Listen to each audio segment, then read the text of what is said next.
Maayong adlaw, ako si Clarime Huntilla Navarro, matud kaninyo sa Oroquieta Community News Break.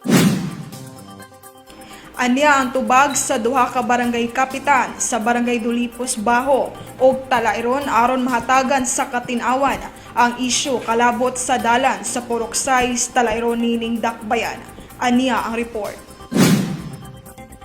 Gibisitaan sa Oroquieta Community Channel Team si Barangay Captain Epifania Mesperos sa Barangay Dulipos Baho ug si Barangay Captain Carlito Silim sa Talairon aron kuhaan sila sa reaksyon kalabot sa isyu nga may kalambigitan sa dalan sa Purok 6 Barangay Talairon ning Dakbayan. Sa pagpakiginabi, gipadayag ni Barangay Captain Mesperos nga dugay nang gimulo sa mga katawhan ang dalan sa Purok 6 Barangay Talairon. Din pagkakaron nataga na kini sa aksyon human mipasa ang Konseho sa Dulipos Baho o Resolution Number 29 Series of 2020 requesting to the Office of the City Mayor Honorable Lemuel Merrick M. Acosta for a road area care rehabilitation of Purok 6 Barangay Talairon, Oroquieta City. Sulti ni Barangay Captain Mesperos nga kini gihimo sa Konseho aron sa pagsulbad sa dugay na nilang gimulo tungod kay sila ang apektado sa maong dalan og sa pagtabang usab sa katawhan sa naasoy nga barangay hilabi na ang mga mua giniini. Gusto lang motabang si Kapitan Mesperos kang Kapitan Silim sa Talairon susama sa pagtabang usab ni Kapitan Silim sa ilang barangay sama sa paghatag sa street light kini sukwahi sa gituuhan sa uban. Daghan kaayong katauhan na po moingon nga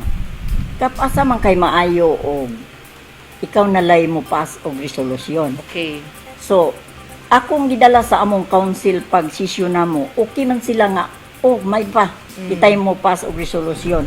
So wala ra gina nako ma'am kay kining kapitan pud sa Talairon mura ra nig anak nako. Okay. So matinabangon ni nako gani nagsubra iyang kanang light ba sa suga sa karsada sa Talairon. Okay. Street light oh.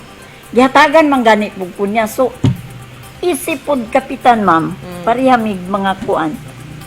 Ako na lang punggi gihuna-huna biya po ni nakog maayo ma'am sa mga ni mananghid pa baka po ni kapitan. So nag-istorya naman po ni anak ma'am. So Gikuhaan usab namo sa reaksyon si Barangay Captain Silim sa Barangay Talairon nga matud pa usab niya nga nagkaistoryahay na sila ni Barangay Captain Mesperos niini ug niuyon siya sa naingon nga plano. Iya usab gipaklaro nga walay nahimong gap kanila. Pag tinabangay lang ang anaa sa ilang kasing-kasing din wala kini nila damha nga miani kini sa nagkalainlang reaksyon sa mga katawhan. Saysay ni Kapitan Silim nga nagsabot na sila ni Mayor Acosta para sa rehabilitation sa maong dalan. Din adunay 5 million nga initial nga pondo sunod tuig ug posible pa kining mapun-an kon ugaling magkulang ang budget.